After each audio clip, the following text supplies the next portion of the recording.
अस्सलाम वालेकुम फ्रेंड्स। आज इस टॉपिक पे हम बात करेंगे वो adjusting entries. Adjusting entries are general entries recorded at the end of accounting period to adjust income and expense account so that they comply with the accrual concept of accounting. The main purpose is to match income and expenses to appropriate accounting period. Accrual basis concept जो है वो ये कहता है कि आपकी जो income जिस साल में हुई है उसी साल में ही रिकॉर्ड करनी है, एक्सपेंस जिस साल में या जिस पीरियड में हुए हैं उसी साल या उसी पीरियड में बुक करने हैं। अगर कोई भी एक्सपेंस इनकर्ड हो चुका है, आपने पे नहीं किया, तो आप उसको उसके कंसर्न मैचिंग ईयर में ही बुक करेंगे।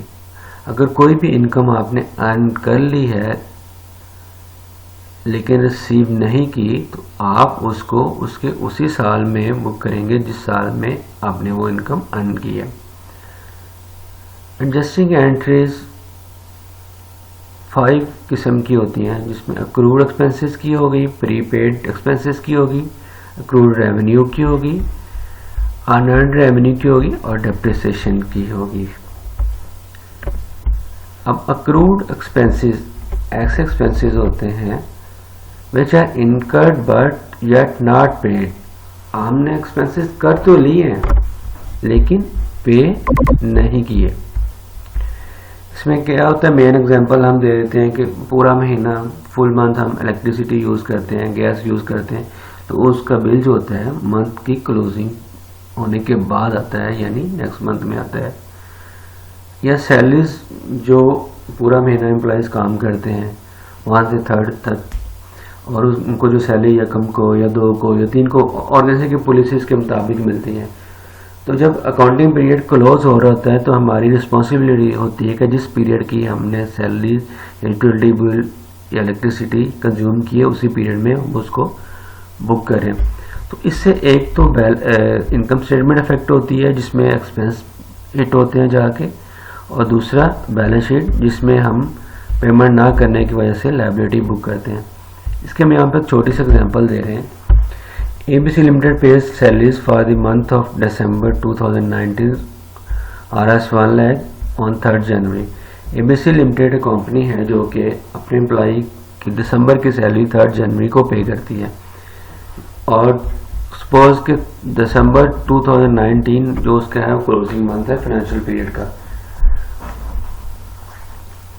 तो 31 दिसंबर 2019 को वो अपने एक्सपेंस इस तरह बुक करेगी। सैलरी एक्सपेंस को डेबिट कर देगी 1 लाख से, और उसके अगेंस्ट क्योंकि वो पेमेंट नहीं कर रही, पेबल स्टैंड कर रही है, तो पेबल स्टैंड हो जाएगा सैलरी पेबल क्रेडिट 1 लाख से। ये उसकी एडजस्टिंग एंट्री हो जाएगी eight the end of accounting period 2019। अब जब वो जन में एंटर होगी तो 3rd जन 2020 में सैलरी पेबल जो उसने क्रेडिट लाइबिलिटी बुक की हुई है उसको डेबिट करके कैश बैंक पे करके अपनी सैलरी की जो लाइबिलिटीज़ है उसको ख़त्म कर देगी, सैलरी पे कर देगी। इस तरह प्रीपेड एक्सपेंसेस और those expenses that are paid in advance but not yet been incurred. ऐसे एक्सपेंसेस होते हैं जो एडवांस तो पे कर दिए जाते हैं लेकिन वो अभी इनकर्ड नहीं होते। प्रीपेड इंश्योरेंसेस की मेन एग्जांपल आप ले सकते हैं कि हम कुछ मंथ की या पूरे साल की इंश्योरेंस एडवांस में पे कर देते हैं। उसी तरह बाज़ ऑर्गेनाइजेशन रेंट्स एडवांस में अपना पे करती हैं। तो ये छोटी सी यहाँ पे एक एग्जांपल लेते हैं। ABC लिमिटेड कंपनी रेंट पे कर रही है एडवांस 50,000 अपने वेयर हाउस का, और ये रेंट पे कर रही है 31 दिसंबर को, जो रेंट है जन 2020 का। तो 31 दिसंबर का क्योंकि ये एक्सपेंस नहीं है तो वो रेंट नहीं बुक करेगी बल्कि प्रीपेड रेंट बुक करेगी 50,000 का, और क्योंकि कैश आ रहा है तो कैश जो है उसका 50,000 से या बैंक उसका क्रेडिट हो जाएगा और प्रीपेड रेंट डेबिट हो जाएगा। यानी रेंट एक्सपेंस बुक नहीं किया बल्कि प्रीपेड रेंट जो कि करंट एसेट की शेप है उसकी जगह में उसको रिकॉर्ड कर लिया गया। अब 3rd पे आ जाती है अक्रूड इनकम। यानी receivables. Accrued income is income which has been earn but not yet received. ऐसी इनकम जो अर्न तो कर ली है लेकिन अभी रिसीव नहीं की, तो इसकी भी, क्योंकि ये तो अर्न तो कर ली, इनकम तो अर्न कर ली है, बेशक वसूल की नहीं या नहीं की, तो इसको हम अपनी इनकम तो बुक करेंगे, हमारा प्रॉफिट एंड लॉस में इनकम स्टेटमेंट इनकम बुक होगी, इसकी सारी बात है। उसकी हम एग्जांपल लेते हैं। ABC limited receive interest 20,000 on bank deposit for the month of December 2009 on 1 जनवरी 2020।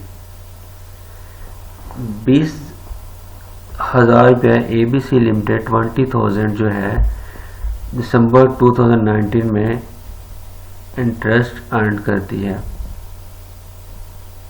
और जबकि ये रिसीव करती है जैन 2020 में, यानी जो डिपॉजिट कराया बैंक में उसका जो दिसंबर का मार्कअप है दिसंबर 2019 का, वो 1 जनवरी 2020 को उसको मिल रहा है एबीसी लिमिटेड को। क्यों? अब 31 दिसंबर 2019 उसका क्लोजिंग पीरियड है और उसने अपना इनकम रिकॉर्ड करनी है, इनकम उसको मिली नहीं है, तो वो क्या करेगी? ABC limited interest receivable debit करेगी 20,000 से। रिसीवेबल है, भी रिसीव नहीं किया लेकिन अर्न कर लिया है, तो इंटरेस्ट इनकम क्रेडिट करेगी 20,000 से, यानी एक तरफ रिसीवेबल स्टैंड कर लेगी 20,000 से, और दूसरी तरफ अपनी इनकम को शो कर लेगी एबीसी लिमिटेड 20,000 से, और ये उसकी एडजस्टिंग एंट्री हो जाएगी। अब जब 1 जन 2020 आया, बैंक ने अकाउंट में पैसे ट्रांसफ़र कर दिए उसके, तो उसका बैंक डेबिट हो जाएगा 20,000 से, और जो रिसीवर स्टैंड किया हुआ था, डेबिट किया हुआ था, उसको क्रेडिट कर देगी सेम अमाउंट से।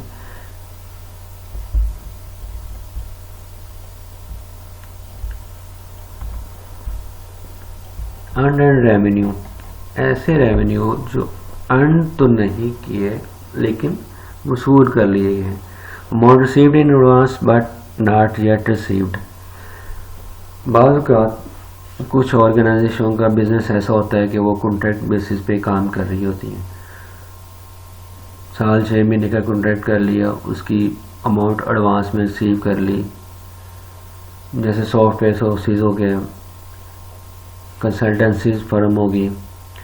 तो जब सपोज एक कंपनी 2019 उसका क्लोजिंग ईयर है, 2019 में कोई अमाउंट रिसीव कर रही है इन एडवांस फॉर 2020 के लिए, तो वो उसका अर्न रेवेन्यू हो जाएगा, यानी उसने कैश तो रिसीव कर लिया, उसका कैश या बैंक तो डेबिट हो गया उस अमाउंट से, लेकिन वो उसका उस पीरियड का रेवेन्यू नहीं है, उस पीरियड की इनकम नहीं है, बल्कि वो तो नेक्स्ट पीरियड की इनकम है, उसके अगेंस्ट उसने अभी सर्विसेज प्रोवाइड करनी है। तो वो फिर क्या करेगी कि अपने बैंक को डेबिट कर लेगी जितनी अमाउंट रिसीव करेगी, और जिससे रिसीव करेगी उसको स्टैंड कर लेगी, उस क्रेडिट के तौर पे वो अपनी लायबिलिटी बुक कर लेगी।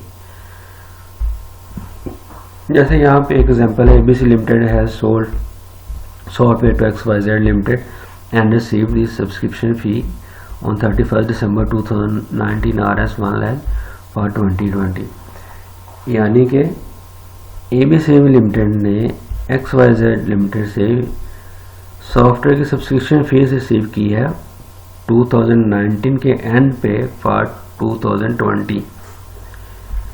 तो अब क्योंकि ये इनकम 2020 की है ना कि 2019 की, तो एबीसी लिमिटेड अपने बैंक अकाउंट को डेबिट करेगी 1 लाख से, और XYZ लिमिटेड को क्रेडिट करेगी 1 लाख से। यानी एक तरफ तो उसका एसेट में इजाफा हो गया, करंट एसेट में बैंक में इजाफा हो गया, दूसरी तरफ अभी इनकम अर्न नहीं की गई।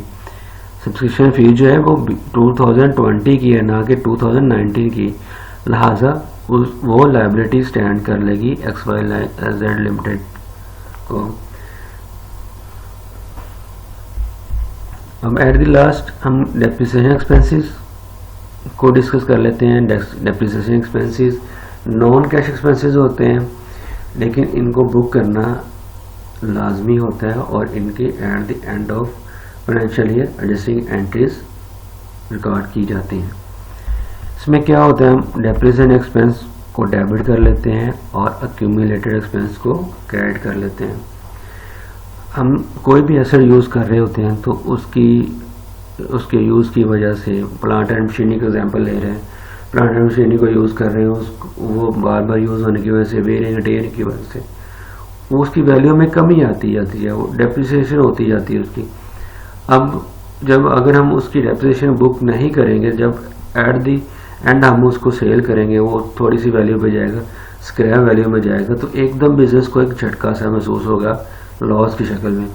तो जब हम उसको 10 ईयर उसकी लाइफ है, तो 10 ईयर में उसके प्रॉपर डेप्रिसिएशन बुक करते जाएंगे, जो भी मेथड है। इंशाल्लाह नेक्स्ट लेक्चर में डेप्रिसिएशन मेथड को भी डिस्कस किया जाएगा।